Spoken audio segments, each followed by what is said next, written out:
Welcome to 3 Count Commentaries, where we shall discuss and do predictions for WWE Day 1 from State Farm Arena in Atlanta, Georgia. It's an 8-match card. Some of it is good, some of it is not good. We'll just have to break it down as we do and overanalyze things as we do. So let's get started with the kickoff show. Cesaro and Ricochet versus Sheamus and Holland. So Ridge Holland needs to have a big coming out party. He needs to do good in this match. Ricochet, I'm glad they're featuring him now. Finally, Cesaro has been feuding with Sheamus and Ridge Holland, so this all works. Cesaro just needed somebody in his corner, and since there was no other Europeans because they moved Finn Balor, and so there's no other Europeans on the roster, I guess. Just go ahead and throw Ricochet in there. Okay, cool. I don't have a problem with this match. Who do I think will win? I'm going to go with Sheamus and Ridge Holland. I think they have sticks. Ridge Holland and Sheamus, they carry batons and sticks with them everywhere that they go. So I'm going to go with the stick guys. Trust the sticks. Drew McIntyre versus Madcap Moss. All right, so we can throw this one in the bin. Isn't that how you English guys say it? You throw things in the bin. Yeah. I mean, look at the names of people who are not on this show. Shinsuke Nakamura is not on this show. Sami Zayn is not on this show. Damian Priest is not on this show. But Madcap Moss, well, what would the people of Atlanta do if there was no Madcap Moss? For Christ's sake, Drew McIntyre is just going to beat this kid. This is going to be a Debbie Downer. This sucks. There's nothing exciting about this match. Madcap Moss doesn't have any heat. He doesn't have any heat. So, really, what are we paying to see here in terms of Drew McIntyre and Madcap Moss? This is a waste of time. You could have done this on TV. This is a TV main event that they have shoehorned onto a pay-per-view as probably going to put it in the death spot between, one of the big main event matches. So, for the Raw Tag Team Championships, RK Bro versus the Street Profits.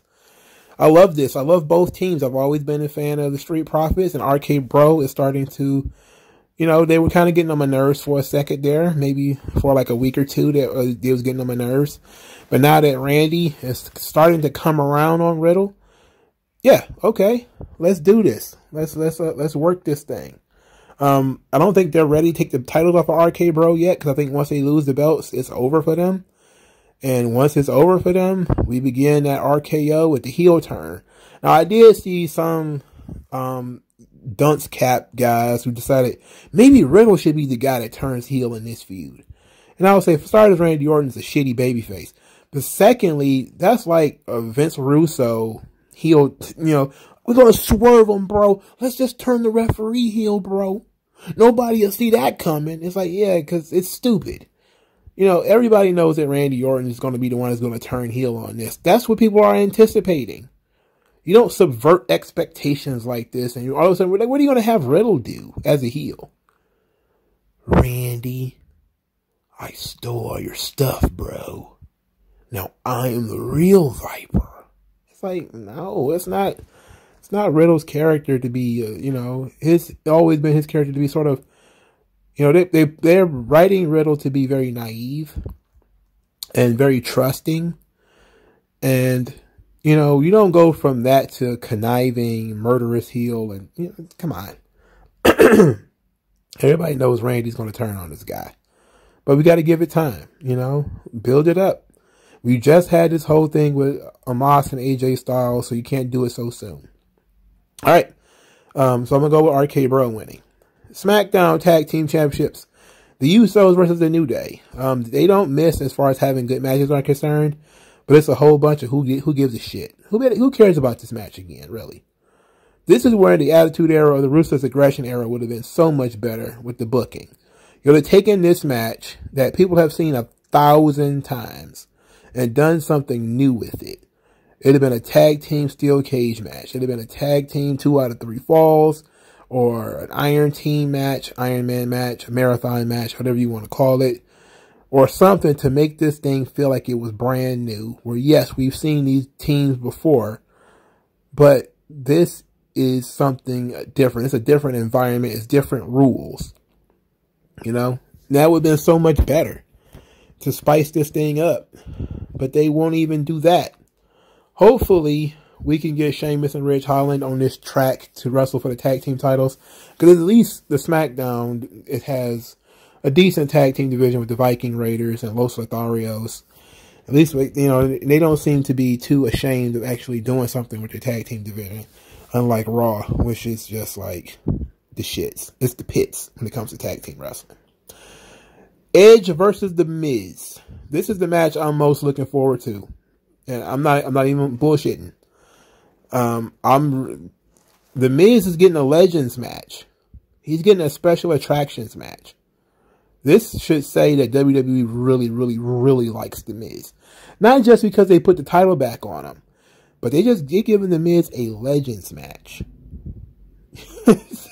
I can't believe that's why I keep saying it. It's like The Miz, a guy who, you know, not known for his in-ring prowess, not known as being one of the most respected guys in the business and all that kind of stuff. He's getting a Legends match. And I'm like, I'm all here for it, dog. I'm here for the novelty of this. Of course, Edge is going to win. You know, Edge is not going to lose to The Miz. You know, but I'm here for the novelty of Edge wrestling The Miz. And how weird it will be to see The Miz wrestle Edge. And I'm pretty sure it's going to be fun for The Miz. Edge is one of those Attitude Era guys he probably grew up watching. And he seems to be still a mark for those guys. So it'll be fun for The Miz. He put this one on his resume. Wrestled Edge. You know, that's great. So Edge is, I think Edge is going to win. I think this is probably where they'll introduce Beth Phoenix and Maurice. So I still think they're going to do the tag match, but it'll probably be at the Royal Rumble. You know, maybe Miz and Maurice attack him after the match. I still think they need to do something simple, a loaded purse. I'm telling you, the loaded purse works every time, dog. You know, every time I've never seen the loaded purse fail. I've never seen it fail. It always fucking works. I would have Maurice just conspicuously walk into the ring with a purse. It's like some designer Gucci type shit, some Versace or some shit. Something that she would wear anyway. But then she just cinder blocks fucking Edge after the match or something like that. That would fucking rule. You know? Even if, hell, imagine she had the loaded purse and The Miz actually won. Oh. The heat. Jesus. I would be so into that. But Maurice has to be involved in the finish in order if we're going to get the mixed tag match at the Royal Rumble or something. So Maurice probably has to be involved in some way with the finish. And to be quite honest, I'm not and talked myself into it. I'm thinking The Miz might actually win this match. I think The Miz might actually win. So yeah, I'm going to go with The Miz. The Miz to defeat Edge. I know it's blasphemy. If I'd have said this 4 years ago or something like that, people would have cut my tongue out. But now it's actually, you know, close. Raw Women's Championship, Becky Lynch versus Liv Morgan. Oh boy. Oh boy, oh boy, oh boy. Liv Morgan and her stands have already threatened to burn Atlanta to the ground if she doesn't win this title. The Bianca Belair fans are patiently waiting for Bianca to crush Becky Lynch at WrestleMania or Royal Rumble or something. They're patiently waiting for her to get the belt back. Look, everybody can't be happy. That's the thing. And I think of the fan bases that are going to be the most disappointed, outside of the people who love the thickness, is likely going to be the Liv Morgan fan base. I do not see Liv winning this match. Conventional storytelling would probably say Liv should win, though. And to be quite honest, if Tony had stuck around, she probably would have won her title too. Eventually, you know. The issue here with Liv is if she does win the title, is she champion a week, 2 weeks, 3 weeks, and then she drops it right back? And then if given the belt to Liv, just to give it back to Becky, which it would be anyway, is kind of stealing from whoever was supposed to win the title at WrestleMania, because you had 2 title switches in January, you know, and instead of just letting Becky hold the belt until WrestleMania, and, you know, I had never lost a title from WrestleMania 35 or whatever. Yeah, like having that unbeaten streak with the title, it could make Liv Morgan, you know, I'm not saying that she's not worthy of, well, I am saying that she's not worthy of that kind of push. You know, she's not. Liv is, it's not a long-term thing with Liv, I don't think. So I don't know. I would think that it would be smart to do something where we cut Liv off at the legs, and maybe you have Alexa Bliss come in and cause her to lose, and then you branch off to the Liv Alexa Bliss feud. I'm just spitballing here, because I don't just know, it makes no sense for Liv to win the title. He just have to lose it right back to Becky. You know, Becky is where the money is. Either she's going to wrestle Rhea or she's going to wrestle Bianca. So that's the money. The money isn't in Bianca Belair destroying Liv Morgan. You know, Liv Morgan is too much of a tiny underdog babyface to put in the ring with Bianca Belair, and it wouldn't work. You know, it just wouldn't work. Rhea Ripley, same thing. It just wouldn't work. And since Becky is the only one who can really work with the bigger girls and get them over and make them look good and force them to sell, because she has very unique offense and she has enough experience where she knows how to work from underneath, and how to level the playing field and how to get some heat. Liv cannot win this match. So I'm sorry. We're probably it came at the wrong time. You know, if this was the middle of the year after WrestleMania and they had not fucked over Bianca Belair the way that they did, she wouldn't even be in the conversation.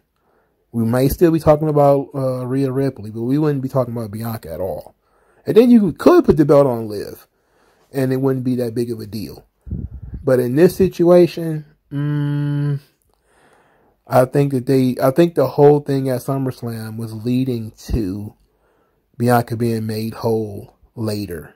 And I think it's about that time. Sorry, this Liv Morgan thing is over.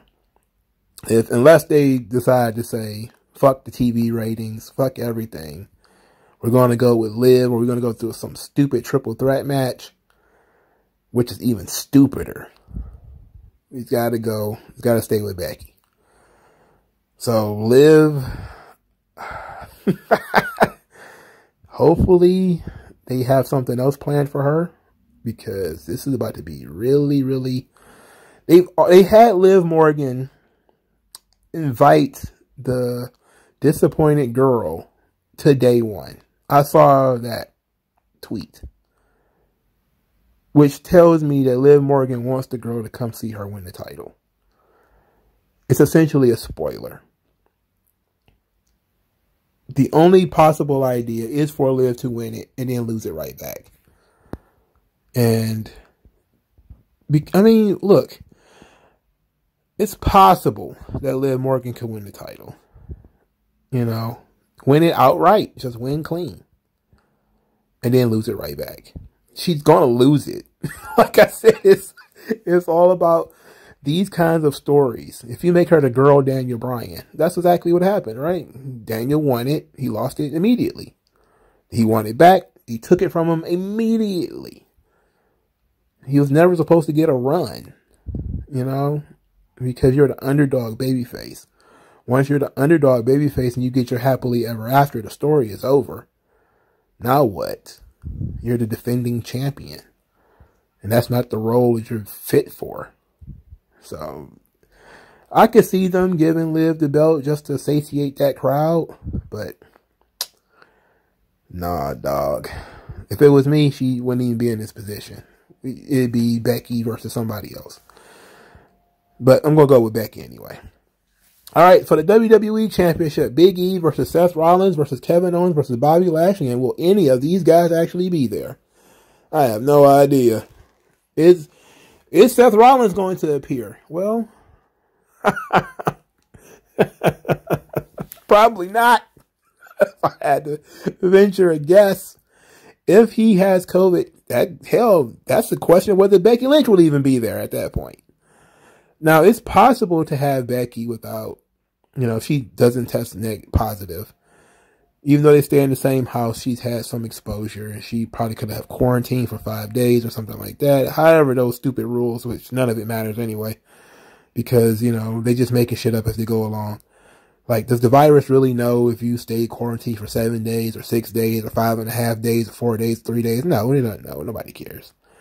So ultimately, the only issue here is we know Seth has the shit. Oh, he's got the shit. But does Becky have the shit? That's the difference. If Becky has the shit, then the whole show is up in the air. But if Seth isn't there, you can replace him. Just put Finn Balor right there or something. No big deal. I don't think it would change the winner too much anyway. I think either the winner is going to be Big E or Kevin Owens. I think Kevin Owens has been doing the whole countdown for himself to win the title is because he's going to win the title. They gave him a new contract that's supposedly 7 figures. They're going to want that money back. The best way to make that money back is to give this asshole the title. And for heaven to Betsy, who the hell he even wrestled to lose it to, I don't know. Because Raw is so devoid of anybody who is over or interesting in any measurable way. Outside of maybe Damian Priest and Randy Orton and Riddle. And there's just such a dearth of strong baby faces. I don't even know if he won the title, who he would lose it to. I have no idea. But I can definitely see Kevin Owens winning, and I don't want that. Man, I don't want that. But it's entirely possible that Kevin Owens could walk out the champion. That sucks. For me, it's always Bobby or bust. But I like Seth too, but I don't think he's going to be there. I'll be surprised if Seth shows up. I'm going to go with Kevin Owens. I shouldn't, though. And I'm sorry I put that in the universe. That was a horrible thing for me to do. But, hey, it is what it is. Universal Championship, Roman Reigns versus Brock Lesnar. Again, could have used a stipulation. Last man standing. A duel at high noon with loaded pistols or something like that. Anything could have made this match more interesting. But it's still the hottest feud in wrestling because it's the question of whose corner Paul is going to be in. And I think it's obvious that it's all a ruse. And Brock is going to, hopefully Brock catches on to it and he doesn't fall for it. But there's still going to be that distraction there as Paul tries to do something. And as Paul tries to, pull a fast one, and Brock catches him. He lifts up the big penguin for the F5. He gets speared or something like that. Pull the tights, grab the ropes, 1, 2, 3. We all get out of here. Now, there has to be a reason why they're doing this show on New Year's. And I do think that WWE wants to start the year with a surprise. They typically save surprises for the Royal Rumble. And I do think there's probably going to be 2 or 3 big surprises at the Royal Rumble. And I think that a lot of the surprises are going to be people who left are going to come back. If you notice, there have been quite a few people who are high profile that left WWE that ended up in AEW. And if they aren't there by the Royal Rumble, I'm just going to say they're coming back. I'm thinking maybe somebody will return on this day one show. This is a pattern they've been doing in WWE since Money in the Bank. They did, they had the match, and then Cena came out, and then they had them Cena and Roman at SummerSlam, and then Brock came out. That led us to Crown Jewel, and now Day One. And now somebody else is going to have to come out there in order to take us to Roman's match at the Royal Rumble, something tells me it might be, hopefully it's not Goldberg. Hopefully it's not Goldberg. But I'm thinking it might be somebody like that. You know, I don't know who could it be that's on that level. You know, could it be The Fiend again? You know, it's possible. I think the crowd would go nuts if it's The Fiend. But I think that whoever is being brought in is just going to get fed to Roman anyway. So that's what I'm thinking is probably be Goldberg. You know, because that would then explain why he beat Bobby Lashley on at Crown Jewel to get his win back, to get his, you know, maintain his status, his reputation, so that he can have his spear versus spear match with Roman, and that would work. It would piss off some people for sure, but I think ultimately, and if they're going to keep the momentum running with Roman, they have to bring in another ringer for him to wrestle, because there's nobody on the roster for him to really get in the ring with. I don't know who it would be though. I'm trying to think of people who might be somewhat young and of a higher enough tier that available who could wrestle at the Royal Rumble. And I don't have that many people in mind, you know. A lot of people will just be screaming at me right now, it's going to be The Rock. Look, man, if The Rock it shows up, I don't even see why we even tease The Rock versus Roman Reigns at the Royal Rumble. That wouldn't even make any sense. You know, you got to have that for Mania. So I don't know. So it'd have to be somebody on a lower tier. But it has to be somebody who's super over, too. You know, it's not going to be like Batista. He's retired. But Batista would be a nice touch.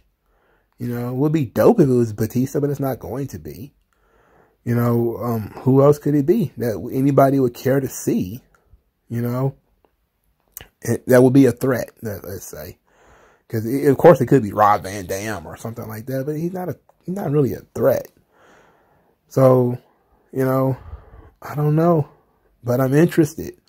And I think that in order to get over the disappointment of Brock losing again, they got to throw somebody else out there. And that's really what they did time and time again. Is, yeah, you lose faith in the babyface when they lose. But in order to avoid that, what they will do is they'll bring out somebody else. So that's my prediction, is that Brock is going to lose. Heyman's going to run off with Roman, and in their escape, they're probably going to run into whoever Roman's next opponent is going to be. All right, so like this video, share this video, subscribe to the channel, donate to the channel. Thank you guys for your time. Please hit the like button. Please also hit the subscribe and hit the bell for notifications, and I'll talk to you guys later. Old non-aggression. Once that lesson sets in, you'll see a session, but you got an affection for no progression, regression.